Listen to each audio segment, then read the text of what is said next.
Here in California, there happens to be a gay Republican who appears to be on the verge of being elected to Congress. What does that mean nationally for the Republican Party, and what does he stand for?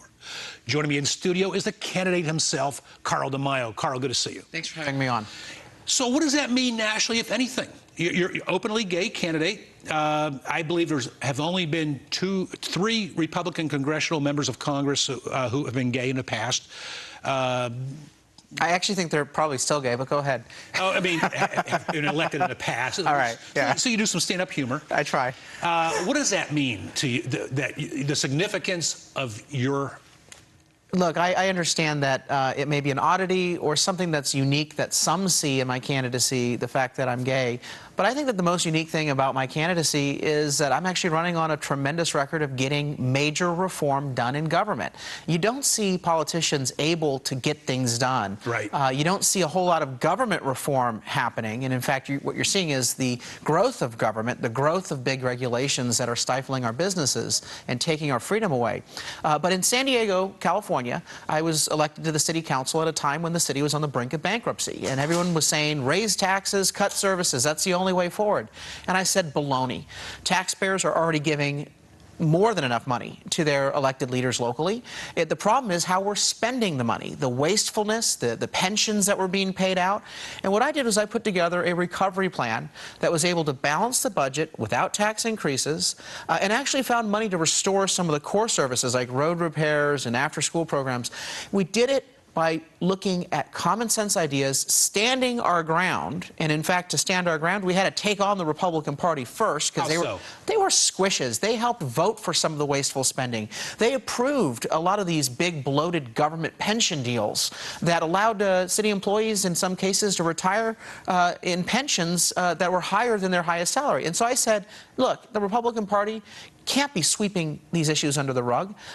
So what if we have a Republican mayor? At the time, it was Republican Mayor Dick Murphy.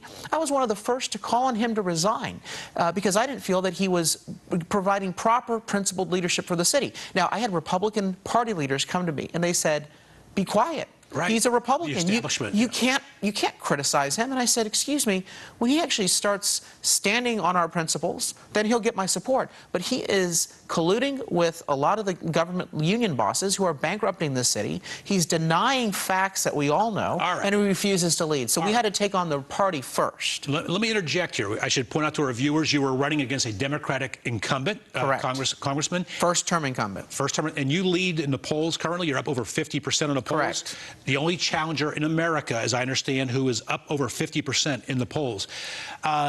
Is there something about Carl DeMaio? You called it an oddity. Your words, not mine. You spoke like a true limited government fiscal conservative. Is there something about who you are that possibly represents the future of the Republican Party? Or have you even thought about that? When people say, what do you mean by new generation Republican? Because that's what I call it. There are really three things. First, I believe we ought to be proud of our solutions, and we ought to be always offering alternatives rather than just voting no. I think the party has gotten the label of the party of no, because they voted against this, that, and the other thing. Now, I'm not saying to vote for something that's bad. When something is bad, stand your ground, vote on principle, vote no. But in the very next breath, lay out the solution that the American people are looking for, but of course from our perspective. Free markets, individual control, states and locals versus the federal government, the private sector having an involvement, faith-based organizations, charities, individuals. What about our conservative or free market thinking can solve this problem? Lay out those ideas. Don't just vote no, but offer something that you'd be willing to vote for. Second, reach out to all communities. Even if you think they're going to disagree with you or they may not vote for you, go to the Latino community, the Asian community, the gay community. Go to college campuses and reach out, listen to their concerns. And what you'll find is that there's a lot more common ground than the Democrats really want us all to believe. They thrive on division. They like pointing out the differences. They say that the Republican Party has nothing to offer those communities. I disagree. And I believe that it's incumbent upon us to go out and talk about our solutions to communities. Final issue is focus. I believe that the social issues have been used as a distraction and that we ought to let individuals decide this, not government. either way, and we should be refocusing our energies on fiscal and economic I've reform. often said on this show and on my previous radio show that former economic advisor to President Ronald Reagan, Art Laffer, Yes. Told me that, look, I think if we get the economy straight, then all those social differences find a way of working themselves out. And it's amazing what a good-paying job can do to solve a lot of problems, and that ought to be our focus. This summer, on the weekends, as I go out and socialize and go to barbecues and cookouts, people always want to talk politics with me because they know, what I do for a living. And inevitably, someone on the left comes up to me and says, I don't understand why any gay person would ever be a Republican.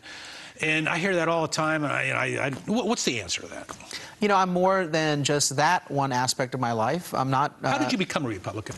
I thought you were going to ask me, how did I become gay? No, I'm not. How did I become Republican? Yeah. I don't know. It's just one of these things where, at the end of the day, I trust individuals in exercising their freedom to work out issues far more than I trust some government politician or bureaucrat 3,000 miles away. I'm for individual freedom. All right. I like to. I think it's a great answer. And I didn't know the answer, but I felt that way listening to your answers. You and I have known each other a while, but we haven't really. In fact, I hosted. I've been on your show a couple of times. And moderated on radio. A debate when you ran for city council. All right. Let's ask you some lightning round questions. The Second Amendment. What do you think of the Second Amendment, and what would the NRA think of Carl DeMaio? I'm for personal freedom, so I'm absolutely in support of the Second Amendment. I don't believe that you take away freedoms from individuals, the vast majority of individuals, 99.999% of individuals that properly exercise their Second Amendment rights, just because of the 0.0001% who improperly, because of many times issues that we ought to be dealing with, like criminal backgrounds and mental health issues. Illegal immigration. What's your take on the establishment of the Republican Party's solution to illegal immigration's amnesty?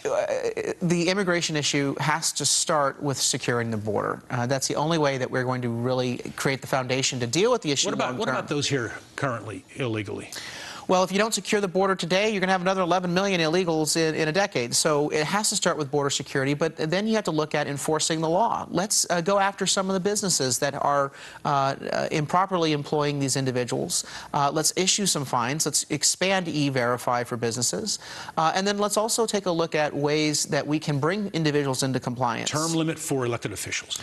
We have that in Sacramento, California. We have one of the most dysfunctional legislatures. So I'm looking more at process changes to transform the culture of Congress, like opening Congress up for transparency. Just like President Obama did, right? Well, forcing them to live under the same laws as the rest of us. Right. I think if these guys actually had to live under the laws they pass, many of them wouldn't run for re-election. I would agree with that. Flat or fair tax, have you thought about that at all? We got to get rid of the special interest loopholes and subsidies in the tax code. Our tax code should be about raising just enough money to pay our bills. It should not be about picking winners and losers. And a lot of establishment Republicans are just fine giving these big tax breaks out to multi-million-dollar corporations. Common Core in our nation's schools, brief answer, please. It needs to be decided by local boards and parents. I don't think that Common Core standards from Washington will assure us quality education. In less than three or four sentences, what does Carl DeMaio's campaign stand for? I'm a reformer who gets results. If you're sick and tired of the budget battle in Washington, a bad economy, you need to send someone like me there with a record of actually getting big reform done. Carl DeMaio, candidate for Congress in Southern California. As I say, you're a gay Republican. That's making news these days, and you lead in the polls. It looks as if that continues, you will take out the Democratic incumbent. Thank you for joining us. Thanks so much for having me on.